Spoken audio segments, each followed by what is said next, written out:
Top Billin.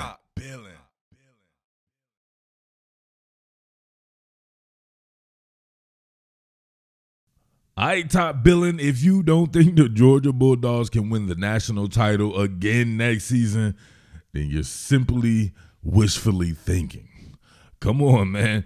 There's not wishful thinking and analysis. The Georgia Bulldogs are once again one of the top rosters, if not the top rosters in all of college football. And the answers are on the test for any spot you think they may lack in.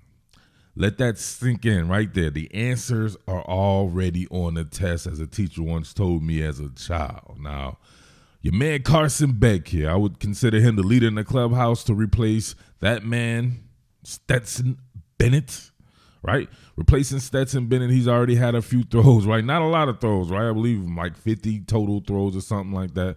But I believe he's on his fourth season on campus. Right? There's guys behind him, Brock Vandergriff, Gunnar Stockton, and these guys, they'll be vying for that. So we're going to start with Carson Beck here because he's the only one with a completed pass, I believe. Carson Beck, I think, can be very, very good. No doubt about that. You can see him reading pretty much coverage across the board here. Get a couple of clear out routes here at the top. And then at the bottom here with Arian Smith. That man should light it up next season if healthy. Then you have, I believe here, kind of a couple of sit-down routes. You'll see Brock Bowers here take the attention, which he's going to do a lot next season. And then it's up to Carson Beck right here to quickly decipher the void in this zone here. And it happens to be right here, the Kears Jackson, just sitting down and kind of floating. And he does a good job of getting that out there. See him here on the pull. Hit that. Jacob. Yakety yak. That's all you want right there. The ability to decipher. Look at the quick deep set right here.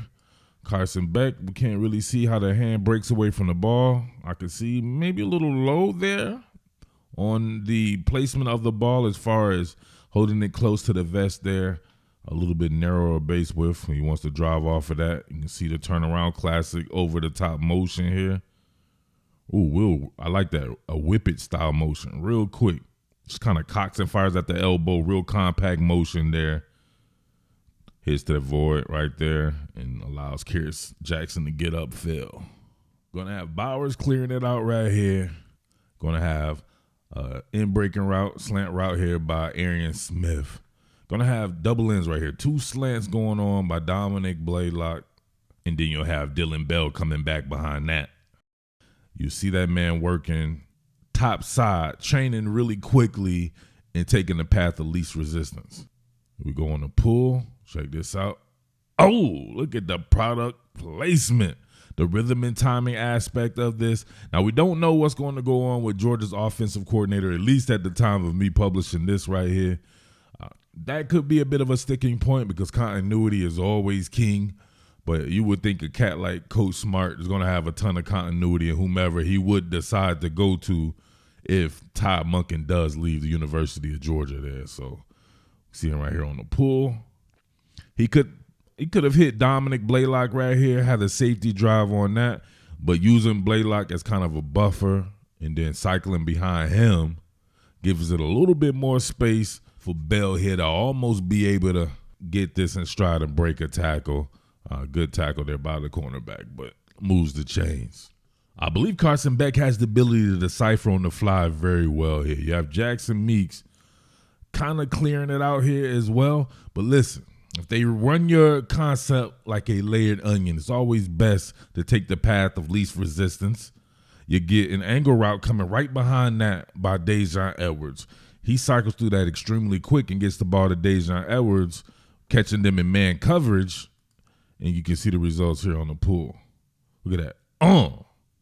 Move the chains. Let Dejon Edwards. Listen, you got a whole roster full of guys who are some of your upper echelon athletes in the country. Get them the ball in enough times for those guys to be able to make moves after they catch the ball. But we get to see my man right here from the jump. Look at this. Oh, I love that initial depth step right here. Getting that depth, crossover steps right there. Plant with a great base width. We can see him holding the ball here. It's kind of mid-numbers high. Mid-numbers high there. Could possibly get that up a little bit to make it a little bit even more strong through the core. But you can see right here with the weight transfer, where the arm breaks away from the ball. Slight step with the point and shoot foot. You're not going downfield. So you just want this to really be accurate. And it's a running back, so you're not trying to drill it in there.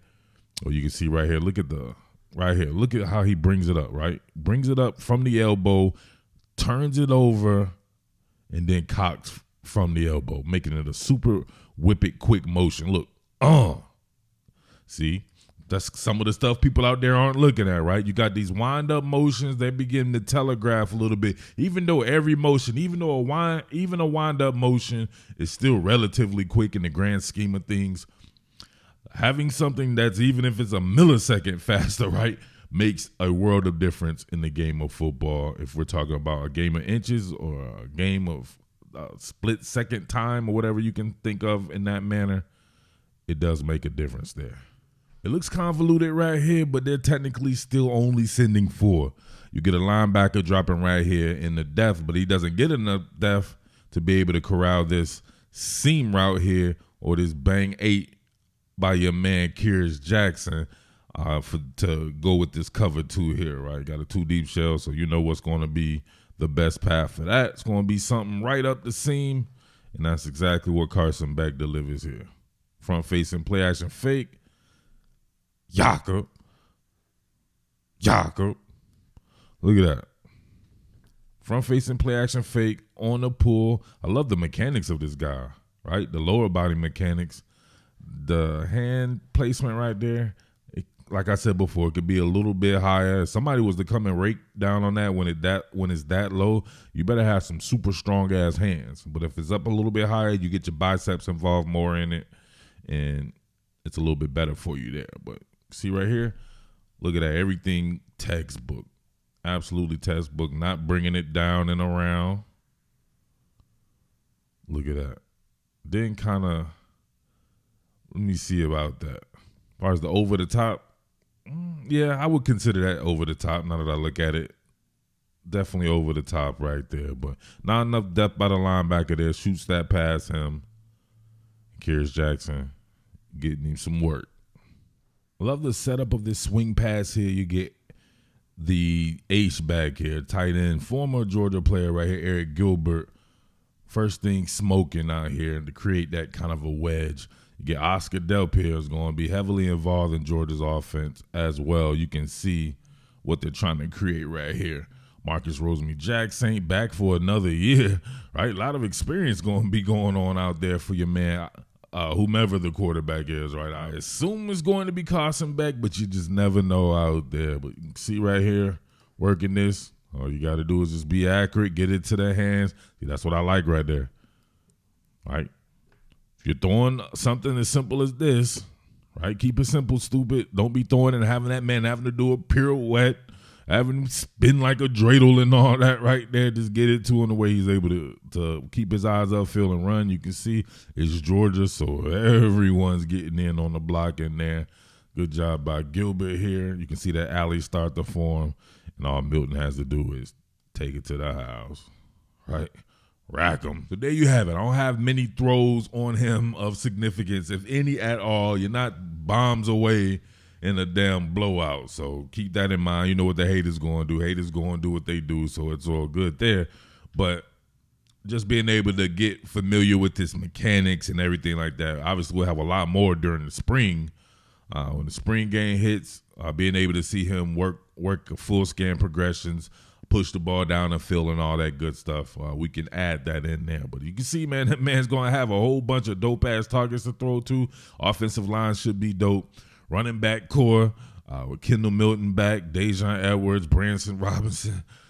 They'll be damn good there as well. Still having the best offensive player in college football in Brock Bowers with his blocking prowess. And Oscar Delp could be very much in the same mode as a Brock Bowers. And then the receiving target, some of the guys coming in as transfers, it should be dope as hell for that man on offense. We already know the defense is going to be nasty, so I can't wait to get into the defense at a later date as well. All right? But it's your boy Mid-Atlantic Murph. As always, thank you for watching. Make sure you tip your waiter. Make sure you downloading that DraftKings app. Get you 5 for $200. 100. All right, 5 will get you 200. Make sure you tell a friend to tell a friend. All right, salute. Strike the band. What more can I say? Top Billin.